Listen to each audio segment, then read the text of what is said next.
Hi everyone, here's what's bothering me today. Did you know that a black Canadian who fought in the American Revolutionary War is in many ways partially responsible for settling the city of Freetown, Sierra Leone and the Sierra Leone nation as we know it? The fact that more of us don't know about this absolute legend of a man is definitely what's bothering me today. So, the man in question is a Mr. Thomas Peters, born in 1738 into slavery, which is why we get to talk about the American Revolutionary War. So during the American Revolution, Britain, in exchange for, trying to get more numbers up to help quell the rebellion, they promised freedom and equality to rebel-owned slaves. So anyone who was a slave, belonging to someone who was in outright rebellion against the crown of Britain, Britain said, hey, you know what? You're free now. Come join us and, help fight your master who's doing a big no-no. That's what they did, and this is where Thomas Peters' story begins. So, he was one of the many rebel slaves who joined the Loyalist cause.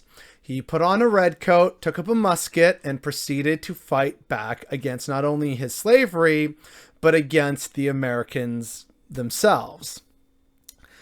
There were thousands who responded, but as we know, the Americans ultimately won their Revolutionary War with a lot of help from the French and the Spanish.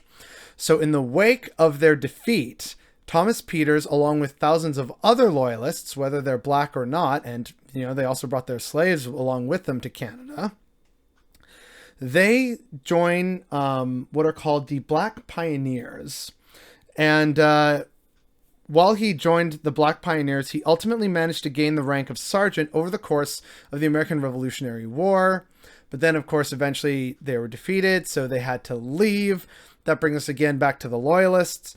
And so over 3,500 Black Loyalists were transported to Nova Scotia and New Brunswick.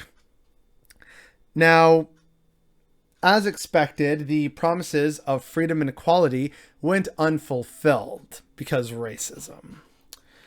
So Peters was selected by his community to petition grievances with the British Parliament over in London. So he went to London in 1790, and while they're in London is where he meets up with a colonial company called the Sierra Leone Company. The Sierra Leone Company were looking for settlers for their colony in West Africa, and it was supposed to be a colony for freed slaves, whether they were from the American War or from elsewhere in the Caribbean, etc. And they were seeking settlers. So while initially going to London to, try and be mad at the British saying, hey, come on, you promised us farmland and freedom and equality in Canada. We want that. Also opting to realize, here's a good opportunity. And I mean, Canadians out east are proving to be very unfair and racist towards us. Thomas Peters then goes back to his community and tells them about the Sierra Leone Company, which was offering them free land and independence. So he goes back, and in January 1792, almost 1,200 free black people sailed from Halifax to Africa. And when they arrived, they founded the settlement of Freetown, which is still the capital of Sierra Leone to this day.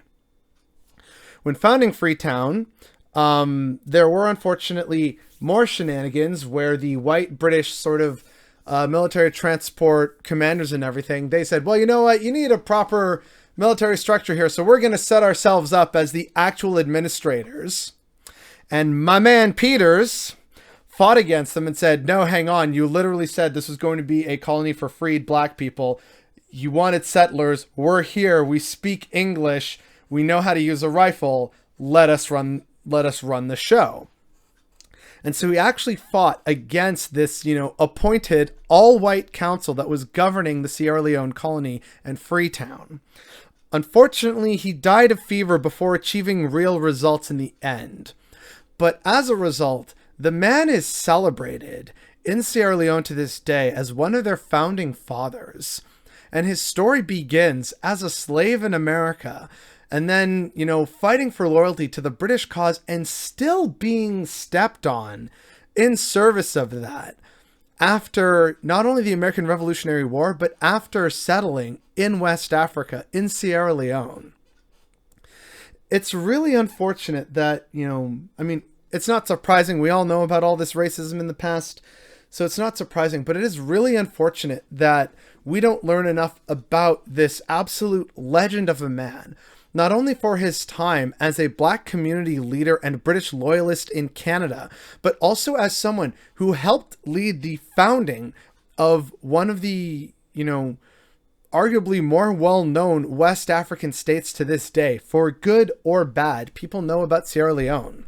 And the start of Sierra Leone begins with freed Black men from North America, and many of them sailing from Nova Scotia, Canada. I just wish we knew and appreciated this history more, and the fact that we don't is definitely what's bothering me today.